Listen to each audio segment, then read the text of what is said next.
जय हिंद प्यारे दोस्तों, दीप एकेडमी के यूट्यूब चैनल पर आप सभी का स्वागत है। आइए आज हम इस वीडियो में देखते हैं कि अग्निवीर का जो कि मॉडल पेपर 2 सॉल्व कर रहे हैं और हूबहू इसी से ही आप लोगों को प्रश्न बनेगा। आप लोग इन सभी क्वेश्चनों को एकदम बेस आप रट डालिए, एकदम रट्टा मार लीजिए, जो कि इसी से ही प्रश्न आप लोगों को देखने को मिलता है, क्योंकि हर एक शिफ्ट में एक क्वेश्चन आगे पीछे हर एक साल आपको दोहराता रहता है। तो इसी से संबंधित तो हम वीडियो को देरी नहीं करते हुए शुरू करते हैं।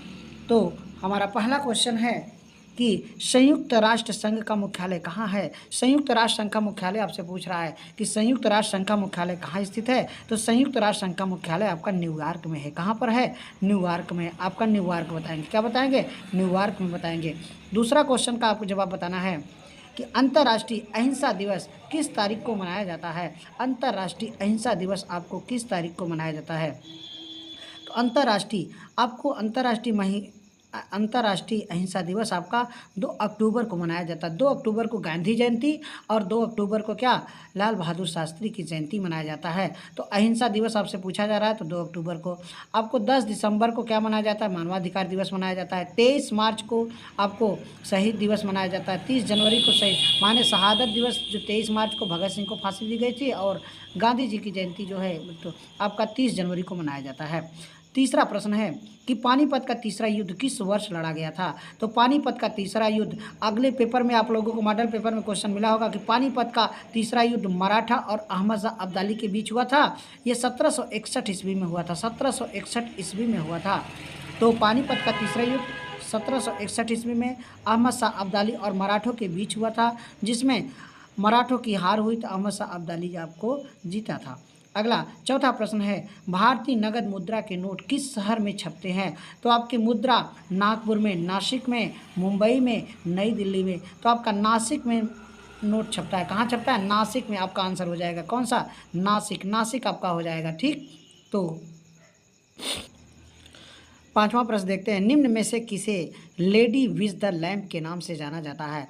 लेडी विज द लैम्प के नाम से किसे जाना जाता है? तो लेडी विज लैम्प तो फोरेन नाइटिंगेल को जाना जाता है। सरोजनी नायडू और एनी बेसेंट, ये एनी बेसेंट कांग्रेस की अध्यक्ष बनने वाली महिला एनी बेसेंट का नाम आता है। अब सरोजनी नायडू भारत की प्रथम महिला जो कि कांग्रेस के अध्यक्ष बनने वाली सरोजनी नायडू का नाम आता है। ठीक, अगला प्रश्न देखते हैं, छठवां प्रश्न, फतेहपुर सीकरी किस शासक द्वारा बनाया गया था। तो फतेहपुर सीकरी, जो कि फतेहपुर सीकरी आपका अकबर द्वारा बनाया गया था, हुमायूं द्वारा, बाबर द्वारा और शाहजहां। आपसे इतिहास से प्रश्न अगले सेट में मिला था कि मुगल साम्राज्य का संस्थापक कौन था? बाबर था। बाबर। इसमें आपसे पूछ लिया फतेहपुर सीकरी किस शासक द्वारा बनवाया गया था। तो आपका आंसर हो जाएगा अकबर द्वारा बनवाया गया था। किससे? अकबर द्वारा बनवाया गया था। अगला 7वां नंबर का क्वेश्चन देखते हैं, रूफ ऑफ द वर्ल्ड।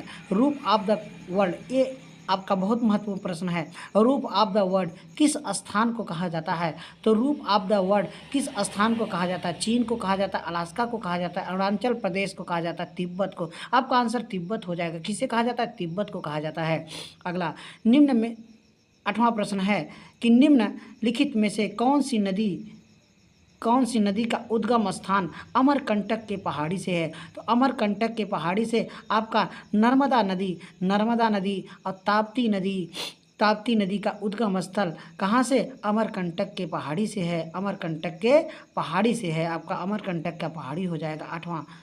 ठीक, तो 9वें नंबर का क्वेश्चन देखते हैं कि भारत के अटॉर्नी जनरल की नियुक्ति कौन करता है। भारत के अटॉर्नी जनरल की नियुक्ति कौन करता है। तो भारत के अटॉर्नी जनरल की नियुक्ति राष्ट्रपति करते हैं। कौन करता है? राष्ट्रपति। आपका राष्ट्रपति करता है। ठीक, 10वें नंबर का क्वेश्चन है कि my experiment with the tooth पुस्तक के लेखक कौन है। My experiment with the tooth पुस्तक के लेखक महात्मा गांधी। आपका महात्मा गांधी विकल्प सही हो जाएगा। कौन सा? महात्मा गांधी हो जाएगा। अगला प्रश्न, भारत में लोकसभा के चुनाव कितने वर्षों के बाद कराए जाते हैं। तो लोकसभा आपके 5 वर्ष के बाद लोकसभा का चुनाव होता है। 6 वर्ष के बाद राज्यसभा का चुनाव होता है। 6 वर्ष के बाद किसका चुनाव होता है? राज्यसभा का। और 5 वर्ष के बाद किसका? लोकसभा का चुनाव होता है। लोकसभा का चुनाव। तो अगला प्रश्न है 12वां नंबर, निम्न में से किसे अक्सर ब्लैंक पर्ल कहकर भी संबोधित किया गया है। तो ब्लैक पर्ल किससे संबोधित किया गया? आपका पीले आंसर हो जाएगा। कौन सा? पहला विकल्प आपका सही हो जाएगा। अगला, भारतीय संसद के ऊपरी सदन को क्या कहा जाता है?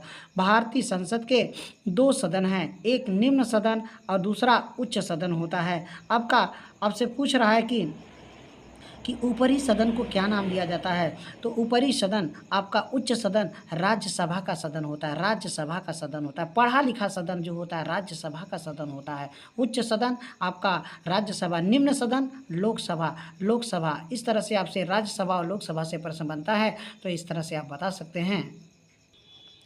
14 नंबर का प्रश्न है कि ब्रह्म समाज की स्थापना किसके द्वारा की गई थी? तो ब्रह्म समाज की स्थापना राजा राम मोहन राय के द्वारा किया गया था। तो दयानंद सरस्वती ने आर्य समाज की स्थापना किया था। दयानंद सरस्वती ने आर्य समाज की स्थापना किया था। ज्योतिबा बाई फूले का नाम भी आता है, ज्योतिबा बाई फूले का नाम, जो कि प्रथम शिक्षिका ज्योतिबा बाई फूले थी। ठीक।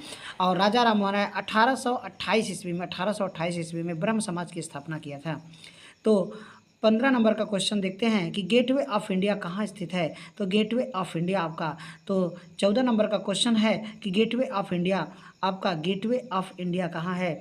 इंडिया गेट की बात करता है और गेटवे ऑफ इंडिया, तो गेटवे ऑफ इंडिया आपका मुंबई में है। गेटवे ऑफ इंडिया कहाँ है? मुंबई में है। और इंडिया गेट आपका दिल्ली में है। इंडिया गेट की बात करता है दिल्ली में, और गेटवे ऑफ इंडिया की बात कर रहा है तो आपका मुंबई विकल्प सब सही हो जाएगा। ठीक। तो 16 नंबर का क्वेश्चन देखते हैं, यहाँ से साइंस शुरू होता है। तो मनुष्य के शरीर में रक्त की मात्रा कितनी होती है? तो मनुष्य के शरीर में रक्त की मात्रा 7% होती है। केवल 7% आपको रटना है। कितना? 7%। अगला 17 नंबर का क्वेश्चन है कि एलपीजी सिलेंडर में किन गैसों का मिश्रण पाया जाता है? तो एलपीजी गैस का सिलेंडर जो होता है प्रोपेन और ब्यूटेन का मिश्रण होता है। प्रोपेन और तथा ब्यूटेन का मिश्रण होता है।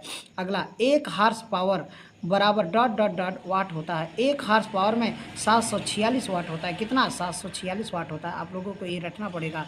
तो 1 हार्स पावर में कितना? 746 वाट होता है। अगला 19 नंबर का क्वेश्चन देखते हैं कि प्रकाश संश्लेषण डैश डैश में अधिकता होता है। तो प्रकाश संश्लेषण में लाल प्रकाश हो जाएगा आपका आंसर। कौन सा? लाल प्रकाश हो जाएगा। अगला प्रश्न देखते हैं, मनुष्य के शरीर का प्रमुख श्वसन अंग कौन सा है? तो मनुष्य के शरीर का प्रमुख श्वसन अंग आपका फेफड़ा होता है। क्या होता है? फेफड़ा होता है। आपका फेफड़ा होता है, फेफड़ा। अगला, 21 नंबर का क्वेश्चन देखते हैं कि पागल कुत्ते के काटने से कौन सा बीमारी होता है? तो पागल कुत्ते के काटने से आपका रेबीज हो जाता है। कौन सा? रेबीज हो जाता है। रेबीज, आपका रेबीज हो जाएगा। अगला, पाचन के पश्चात प्रोटीन किस में परिवर्तित होता है? तो पाचन के पश्चात प्रोटीन जो होता है, पाचन के पश्चात प्रोटीन किस में परिवर्तित होता है? तो वसा में होता है। वसा में, आपका वसा सही हो जाएगा। कौन सा विकल्प? वसा सही हो जाएगा। अगला, जीवन की मूलभूत इकाई क्या है? तो जीवन की मूलभूत इकाई आपसे पूछ रहा है, ऊतक है, अंग है, कोशिका है, कोशिकांग है। तो आपका जीवन की मूलभूत इकाई को आप कोशिका का नाम देते हैं। क्या नाम देते हैं? कोशिका का नाम देते हैं। किसका नाम दिया जाता है? कोशिका का नाम दिया जाता है। अगला, टाइफाइड किसके कारण होता है? तो टाइफाइड आपसे पूछ रहा है किसके कारण होता है? बैक्टीरिया, प्रोटोजोआ, वायरस और प्रोटीन। प्रोटीन तो होगा नहीं आपका टाइफाइड होने का कारण कोई है। आपका टाइफाइड होने का कारण जो होता है टाइफाइड, ये आपका बैक्टीरिया होता है। क्या होता है? बैक्टीरिया। पहला विकल्प ही आपका सही है। बैक्टीरिया आपका पहला विकल्प ही सही हो जाए। कौन सा? पहला ही विकल्प, बैक्टीरिया। टाइफाइड किसके कारण होता है? तो बैक्टीरिया के कारण होता है। 25 नंबर का क्वेश्चन देखते हैं, लोहे को जंग लगने की प्रक्रिया डैश डैश डैश कहलाती है। तो लोहे को जंग लगने की प्रक्रिया जो होती है, वो लोहे को जंग लगने की प्रक्रिया को ऑक्सीकरण कहते हैं। क्या कहते हैं? ऑक्सीकरण। जब ऑक्सीजन से लोहा आपको ऑक्सीकरण करेगा तभी लोहे में जंग लगता है, अर्थात ऑक्सीजन नहीं मिलेगा तो जंग नहीं लगेगा। अगला 26 नंबर का, मछली डैश डैश के द्वारा सांस लेती है। तो मछली जो सांस लेती है वो मछली त्वचा से सांस, फेफड़ा से नहीं, आँख से नहीं, ये गलफड़े से सांस लेती है। मछली किससे सांस लेती है? गलफड़े से सांस लेती है। अगला 27 नंबर का क्वेश्चन देखते हैं, आवृत्ति का मात्रक डैश डैश है। तो आवृत्ति आपका किस में मापा जाता है? तो आवृत्ति का मात्रक आपका मीटर में नहीं, न्यूटन मीटर नहीं, सेकंड। आवृत्ति का मात्रक हर्ट्ज होता है। क्या होता है? हर्ट्ज होता है। अगला 28 नंबर का क्वेश्चन देखते हैं कि मनुष्य के रक्त मनुष्य के रक्त का रंग लाल किसके कारण होता है? मनुष्य का जो रक्त होता है वो लाल किसके कारण होता है, ये आपसे प्रश्न पूछ रहा है। तो 28 नंबर का प्रश्न का आंसर जो हो जाएगा तो आपका हीमोग्लोबिन हो जाएगा, हीमोग्लोबिन हो जाएगा। मनुष्य का रंग किसके कारण लाल होता है? तो हीमोग्लोबिन के कारण होता है। 29 नंबर का क्वेश्चन देखते हैं, निम्न में से कौन सा एक अचुंबकीय धातु है? तो अचुंबकीय धातु का मतलब जो होता है जिसमें चुंबक से, जिसमें लोहे का प्रयोग ना हो, तो लोहा आपका चुंबकीय होता है, निकिल आपका होता है, कोबाल्ट भी चुंबकीय होता है। आपका टिन जो होता है अचुंबकीय धातु है, टिन आपका हो जाएगा। कौन सा विकल्प सही हो जाएगा? तो दूसरा विकल्प आपका सही हो जाएगा। 30 नंबर का प्रश्न है कि बादल वातावरण में इसलिए तैरते हैं क्योंकि उनमें डैश डैश डैश होता है। तो बादल जो होते हैं वातावरण में क्यों तैरते हैं? क्योंकि बादल का घनत्व कम होता है, अर्थात आपका कम घनत्व हो जाएगा। कौन सा विकल्प? चौथा विकल्प आपका सही हो जाएगा, कम घनत्व। तो इसके बाद आपका 31 नंबर से मैथ शुरू होता है। तो हम मैथ के क्वेश्चनों को अब हम सॉल्व करते हैं। मैथ का 31 नंबर क्वेश्चन देखते हैं कि एक संगीत विद्यालय में 70% विद्यार्थी लड़के हैं। यदि लड़कियों की संख्या 255 हो तो लड़कों की संख्या ज्ञात करें।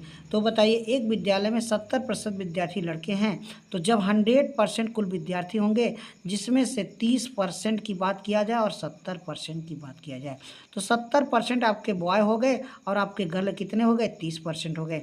लड़कियों की संख्या 30% है, तो 30% का ही वैल्यू हमको कितना दिया है?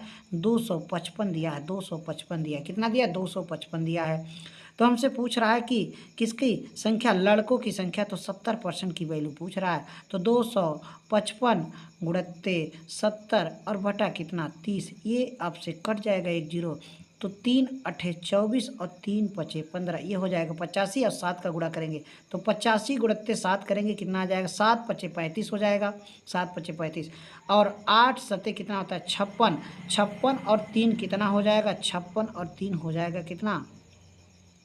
59। आपका 56 और 3 कितना हो जाएगा? 59। अर्थात आपका विकल्प कौन सा सही हो जाएगा? तो 595 कौन सा आंसर? आपका चौथा विकल्प सही हो जाएगा। कौन सा विकल्प? चौथा विकल्प आपका सही हो जाएगा। तो अगला क्वेश्चन देखते हैं। 32 नंबर का क्वेश्चन है, वह बड़ी सी बड़ी संख्या क्या है जिससे 30, 53 और 99 को विभाजित करने पर एक समान शेषफल बचे? एक समान शेषफल बचे। हमसे बड़ी सी बड़ी संख्या पूछे तो म से निकालना है। क्या निकालना है? महत्तम समापवर्तक निकालना है। अर्थात 30 और 53 और कितना? 99। तो जब प्रत्येक दशा में समान शेष कह रहा है, समान शेष बचे, समान शेष, अर्थात पहले इनको आपस में घटाएंगे। तो 53 में से आप 53 में से कितना? 30 घटाइए, आपका आ जाएगा 23 आ जाएगा। कितना आ जाएगा? 23 आ जाएगा। अब आप 99 में से 53 को घटाइए तो आएगा कितना? आपका हो जाएगा कितना? 46, सॉरी, आपका हो जाएगा कितना? यहाँ 9 में से 3 घटेगा 46, तो 46 आ जाएगा। अर्थात आपको फिर किस में से? 99 में से हम 30 घटाएंगे, तो 99 में से 30 घटाएंगे तो हमारा अंश क्या आ जाएगा? आ जाएगा 69 आ जाएगा। कितना आ जाएगा? 69 आ जाएगा। तो 69। अब हमको क्या करना है? घटाने पर जो मान प्राप्त होगा इनका अब महत्तम समापवर्तक निकालेंगे। तो 23, 46 और किसका? 69 का महत्तम समापवर्तक। 23 दूना 46 और 23 तिहियाँ हो जाएगा। अर्थात इसका मास जो आएगा महत्तम समापवर्तक, वो बड़ी सी बड़ी संख्या होती है जो दिए गए संख्याओं को पूर्णतः विभक्त कर दे। अर्थात मास आपका हो जाएगा कितना? 23। आपका विकल्प कौन सा विकल्प? चौथा विकल्प ही सही होगा। कौन सा? चौथा विकल्प ही सही हो जाएगा। तो जब कहे कि महत्तम प्रत्येक दशा में समान शेष बचे और बड़ी सी बड़ी संख्या पूछा जाए तो इनको पहले आपस में घटा घटा के लिखते हैं और जो मान आता है उसका हम महत्तम समापवर्तक निकालते हैं। अगला क्वेश्चन देखते हैं। 33 नंबर का क्वेश्चन है, यदि दो संख्याओं का गुणनफल 4725 और महत्तम समापवर्तक 15 हो तो उनका लघुत्तम समापवर्तक क्या होगा? लघुत्तम समापवर्तक क्या होगा? तो पहली संख्या गुणत्ते दूसरी संख्या बराबर लस और गुणत्ते मस, लस गुणत्ते मस होता है। या दो संख्याओं का गुणनफल बराबर ल स और गुणत्ते म स होता है, ल स गुणत्ते म स होता है। तो दो संख्याओं का गुणनफल कितना दिया है? 4725 दिया है। लघुत्तम समापवर्तक हमसे पूछ रहा है। महत्तम समापवर्तक क्या दिया है? तो महत्तम समापवर्तक आपका 15 है। तो यहाँ लघुत्तम समापवर्तक जो हो जाएगा ल स लघुत्तम समापवर्तक 4725 बटा कितना? 15। तो 15 तियाँ 45, 2 बचेगा आपका हो जाएगा 22, 15 एक्का 15 बचेगा 7, आएगा 75 और 15 पचे 75 अर्थात 315। 315 आपका कौन सा विकल्प है? पहला विकल्प आपका सही हो जाएगा 315। अगला क्वेश्चन देखते हैं। एक काम को ए और बी 12 दिन में, सी और ए 20 दिन में, बी और सी 15 दिन में पूरा कर सकते हैं। ये तीनों मिलकर इस काम को करें तो काम कितने दिन में समाप्त होगा? तो यहाँ आप लिखिए ए प्लस बी कै दिन में? 12 दिन में। बी प्लस सी कै दिन में? आपका 20 दिन में। बी प्लस सी जो होते 15 दिन में करते हैं। बी प्लस सी 15 दिन में करते हैं। यहाँ पर दिया है सी प्लस ए 20 दिन में करते हैं। क्या करते हैं? 20 दिन में करते हैं। तो आपको कि ए प्लस बी 12 दिन में, बी प्लस सी 15 दिन में और सी प्लस ए 20 दिन में करते हैं। इन तीनों का आप पहले लघुत्तम निकालेंगे। क्या निकालेंगे? लघुत्तम। तो इन तीनों का लघुत्तम तो 12 और 15 20 का लघुत्तम हो जाएगा 60। कितना हो जाएगा? 60 हो जाएगा। तो 12 पंजे 60, 15 चौका 60 और 20 तियाँ 60। लघुत्तम में इनका भाग देंगे तो ए और बी की क्षमता 5, बी और सी की क्षमता 4 और सी और ए की क्षमता कितना? 3। तो यहाँ तीनों की क्षमता हो जाएगी डबल, माने ए प्लस बी प्लस सी। अर्थात ए में ए जोड़िए 2a होगा, बी में बी जोड़िए 2b होगा, सी में सी जोड़िए 2c हो जाएगा। अब इनकी जो क्षमता होगी, क्षमता 5 4 9 3 12 हो जाएगा। अर्थात ए प्लस बी प्लस सी की जो क्षमता होगी 12/2 अर्थात आएगा कितना? 6 आ जाएगा। 6 आ जाएगा। अब हमसे कह रहा है कि तीनों मिलकर इस काम को करेंगे तो कितने दिन में करेंगे? तीनों मिलकर 60 काम को करेंगे। एक दिन में तीनों 6 काम करते हैं तो 60 काम को करने के लिए कै दिन लगाएंगे? तो 10 दिन लगाएंगे। आपका विकल्प कौन सा सही हो जाएगा? तो चौथा विकल्प आपका सही हो जाएगा। कौन सा विकल्प? चौथा विकल्प आपका सही हो जाएगा। 35 नंबर का क्वेश्चन देखते हैं कि यदि आयत का क्षेत्रफल 560 सेमी स्क्वायर है और इसकी एक भुजा 20 सेमी हो तो इसका परिमाप ज्ञात करें। आपसे पूछ रहा है परिमाप ज्ञात करें। तो आपको क्या करना है कि आयत का क्षेत्रफल ये होता है लंबाई गुणित्ते चौड़ाई। आयत का क्षेत्रफल लंबाई गुणित्ते चौड़ाई। तो क्षेत्रफल कितना दिया है? 560 दिया है। लंबाई कितना? एक भुजा 20 दिया है तो दूसरी भुजा को यक्स मान लीजिए। अर्थात यक्स बराबर हो जाएगा 560 बटा कितना? 20। ये आपसे कट जाएगा अर्थात आपका आ जाएगा कितना? 28। दूसरी भुजा 28 आ गई। अब हमसे पूछ रहा है कि आयत का परिमाप। तो परिमाप होता है 2 कोष्टक में यल प्लस बी। अर्थात 2 कोष्टक में यल का मान कितना हो जाएगा? 20 रख दीजिए और 28 रख दीजिए। इनको जोड़ेंगे तो 2 गुणित्ते ये हो जाएगा 48। 48 दूना होता है कितना? 96। 48 दूना कितना हो जाएगा? 96। अर्थात आपका आंसर क्या हो जाएगा? पहला विकल्प आपका सही हो जाएगा, 96 सेमी हो जाएगा। 36 नंबर का क्वेश्चन है कि यदि एक टायर की त्रिज्या 7 सेमी हो तो वह 50 चक्कर में कितनी दूरी तय करेगा? टायर 50 चक्कर में कितनी दूरी तय करेगा? तो एक चक्कर में आपसे एक चक्कर में चली गई दूरी एक चक्कर में चली गई दूरी 2 पाई आर। तो 2 पाई आर जब आपका एक चक्कर में टायर की त्रिज्या 7 सेमी है, त्रिज्या 7 सेमी अर्थात 2 गुणित्ते पाई का मान 22/7 और 7 रखेंगे, 7 7 से कट जाएगा अर्थात 44 सेमी आएगा।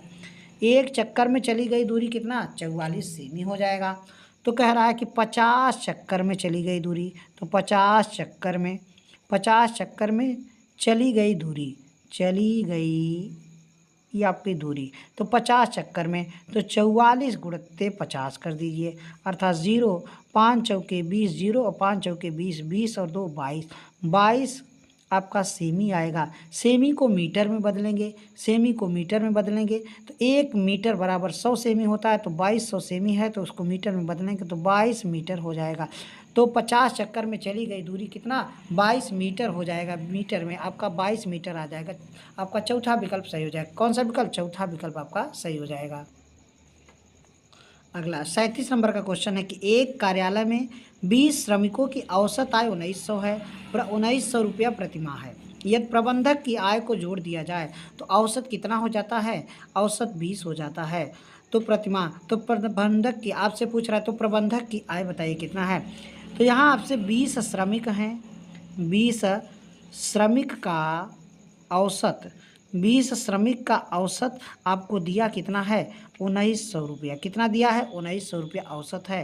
तो इनका योग कितना हो जाएगा? योग, तो योग हो जाएगा 1900 गुणित्ते 20 अर्थात 19 दूना 38। तो ये हो जाएगा 38,000 हो जाएगा। कितना हो जाएगा? 38,000 हो जाएगा। अब इसमें जब आपको प्रबंधक को शामिल कर लिया जाए तो 21 लोग हो गए। 21 लोग, 21 लोगों का औसत, 21 लोगों का जो औसत हो जाएगा वो कितना हो जा रहा है? 2000 हो जा रहा है। 2000 हो जा रहा है अर्थात योग कितना हो जाएगा? योग करेंगे गुणा 2000 में हम गुणा करेंगे 21 का तो 21 दूना हो जाएगा कितना? 42,000 हो जाएगा। 42,000, 42,000 में से 38,000 घटाएंगे तो हमें प्रबंधक का आय मिल जाएगा।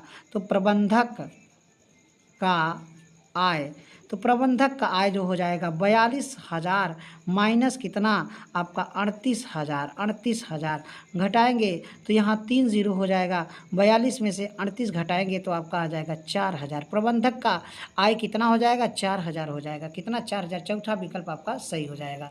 38 नंबर का क्वेश्चन है कि 1 मीटर लंबे तार के बने वृत्त का क्षेत्रफल क्या होगा? 1 मीटर लंबा, तो यहाँ 2 पाई आर, 2 पाई बराबर आर बराबर, ये मीटर में है तो 100 सेमी में हो जाएगा। कितना हो जाएगा? 1 मीटर बराबर 100 सेमी, ये सेमी में हो गया अर्थात आर बराबर जो हो जाएगा ये 100/2 पाई। पाई का मान 22 और गुणित्ते आपका 7 हो जाएगा। इसको आप कटाएंगे तो यहाँ पर कटा देंगे 11 आ जाएगा। ये आपका कितना हो जाएगा? इसको 4 से कटाएंगे 25, 25 सत्ते कितना हो जाएगा? 25 सत्ते, 25 छक्का 150, 175 बटा कितना हो जाएगा? 11। आर का मान जो आ जाएगा 175 बटा कितना? 11। आपसे पूछ रहा है कि क्षेत्रफल, क्षेत्रफल होता है पाई आर स्क्वायर, तो अर्थात पाई का मान 22/7 और गुणित्ते आपका आर का मान कितना है? 175/11 गुणित्ते 175 बटा कितना? 11। इसको आप कटाएंगे तो यहाँ पे गुणा कर लीजिए।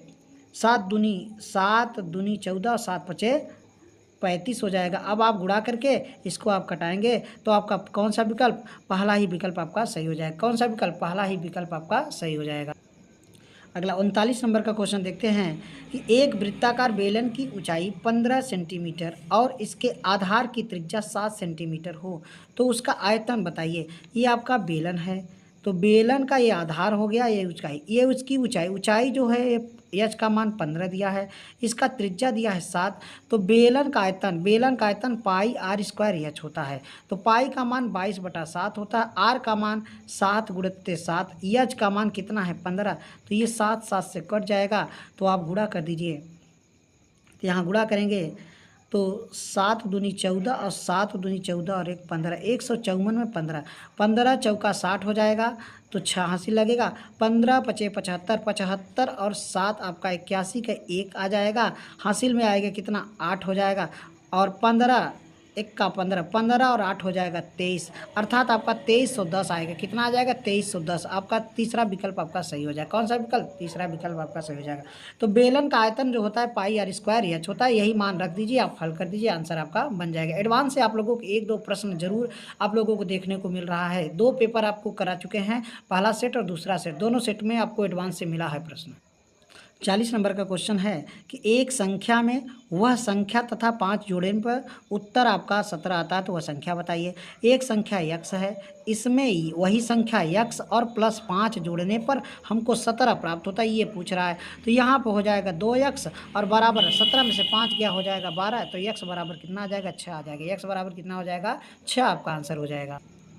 अगला 41 नंबर का क्वेश्चन है कि एक मोटरसाइकिल 140 मीटर की दूरी को 18 सेकंड में तय करती है तो इसकी चाल बताइए किलोमीटर। तो चाल बराबर होता है, चाल बराबर होता है दूरी बटा समय, दूरी बटा समय, दूरी बटा समय। तो दूरी कितना है 140 मीटर में है और समय कितना 18 सेकेंड। इसको किलोमीटर प्रति घंटा में बदलना है तो 18/5 का गुणा करेंगे, 18 18 से कट जाएगा तो 5 दूनी 10 हो जाएगा और 5 अट्ठे 40, अर्थात 28 किलोमीटर प्रति घंटा। आपका तीसरा विकल्प सही हो जाएगा। कौन सा तीसरा विकल्प आपका सही हो जाएगा, 28 किलोमीटर प्रति घंटा। 42 नंबर का प्रश्न देखते हैं। वह छोटी सी छोटी संख्या ज्ञात करो जिसको 175 में घटाने पर, 175 में घटाने पर आपका एक पूर्ण वर्ग बन जाए, एक पूर्ण क्या बन जाए, वर्ग बन जाए। तो आप बताइए 175 में घटाने पर, अर्थात 175 का आप क्या निकालिए, वर्गमूल निकालिए। क्या निकालेंगे, वर्गमूल निकालेंगे। तो ये इसका जोड़ा बनाएंगे, यहाँ लिखिए एक और एक और एक, एक एक का एक आपका हो जाएगा, एक ये कट जाएगा, यहाँ आ जाएगा 75, इसको जोड़ देंगे 2 और यहाँ पे आप जो 2, अब कौन सी संख्या रखा जाए, तो अगर यहाँ पे हम मान लीजिए कितना रख रहे हैं, 3 रख रहे हैं, 3 रख रहे हैं, तो यहाँ पे हो जाएगा 3 रखेंगे, यहाँ पे 3 रखेंगे, 3 का गुणा करेंगे, 3 त्रिका 9 हो जाएगा और 3 दूनी 6, तो यहाँ हो जाएगा 15, 15 में से 9 गया, 15 में से 9 गया आपका, तो 15 में से 9 गया 6, अर्थात इसमें से अगर हम 6 निकाल देंगे तो हमारी जो संख्या हो जाएगी वो 13 का वर्ग बन जाएगा। किसका, 13 का वर्ग बन जाएगा। क्या घटाया जाएगा, आपसे पूछ रहा है घटाने के लिए, तो आप कितना घटाइए, 6 घटा दीजिए। कितना घटाएंगे, 6, तो ये आपका 13 का 69, 13 का 69 कितना होता है, 100 माने 13 का 69 कितना हो जाता है, 169 होता है, 169, 13 का वर्ग होता है, 13 का वर्ग आपसे पूछ रहा है, 13 का वर्ग 169 हो जाता है। 13 का वर्ग कितना होता है, 169 होता है। अब 175 आपसे पूछ रहा है, इसी में 6 जोड़ेंगे तो आपका ये संख्या बनेगा। 44 नंबर का क्वेश्चन, एक वृत्त की त्रिज्या 28 मीटर है तो वृत्त का क्षेत्रफल बताइए। जब आप लोगों को वृत्त की त्रिज्या 28 है तो वृत्त का क्षेत्रफल पाई आर स्क्वायर होता है। क्या, पाई का मान 22 बटे कितना होता है, 7, आर का मान कितना, 28 और 28, ये आप गुणा कर दीजिए, 7 चौके 28 हो जाएगा। क्या, 7 चौके 28 हो जाएगा, तो आप गुणा करेंगे, 8 चौके 32 हो जाएगा, 8 चौके 32 2 और 4 दूनी 8, 8 3 11 हो जाएगा और गुणा कर दीजिए कितने का, 22 का गुणा कर दीजिए। 22 दूना कितना हो जाएगा, 22 दूना 44, 44 के 4 हासिल लगेगा 4, 22 1 का 22 4, 22 और 4 कितना हो जाएगा 26, 26 के 6 हासिल में आएगा कितना 2 और 22 1 का 22, 22 और 2 कितना हो जाएगा 24, 24 और 64 आपका आंसर हो जाएगा। पहला विकल्प आपका सही हो जाएगा। कौन सा, पहला विकल्प ही सही हो जाएगा। तो अगला क्वेश्चन एक और मैथ का क्वेश्चन है, उसको देखते हैं। 45 नंबर का क्वेश्चन, एक वस्तु को 6800 रुपये में बेचने पर प्रशांत को 75% की हानि हुई तो उस वस्तु का क्रय मूल्य कितना है। तो हमें 75% का हानि, 75% की हानि हुई, तो अर्थात हमें 75% की हानि हुई है, प्रशांत को 75% की हानि हुई है। तो एक वस्तु को 6800 माने कि 6800 रुपये में बेचने पर 75% का हानि, अर्थात आपको 25% माने 100 में से घटाएंगे तो ये 6800 आपको दिया है, तो 100% की वैल्यू कितना हो जाएगा, 6800 गुणते 100 और बटा में कितना, आप घटाइए 25, 25 चौका 100 गुणा कर दीजिए, डबल 0 हो जाएगा और 8 चौके 32 2 हो जाएगा और 6 चौ 24, 24 और 3 कितना हो जाएगा 27, 27,200 रुपये आपका कास्ट प्राइस आ जाएगा। आपका कास्ट प्राइस 27,200 रुपये हो जाएगा। इस तरह से मैथ हमने सॉल्व किया। अब 5 क्वेश्चन आपके रीजनिंग के बचे हुए हैं, इसको भी आपको सॉल्व करा दिया जाएगा। आज थोड़ा सा समय का अभाव है, यही वीडियो को हम यहीं समाप्त करते हैं।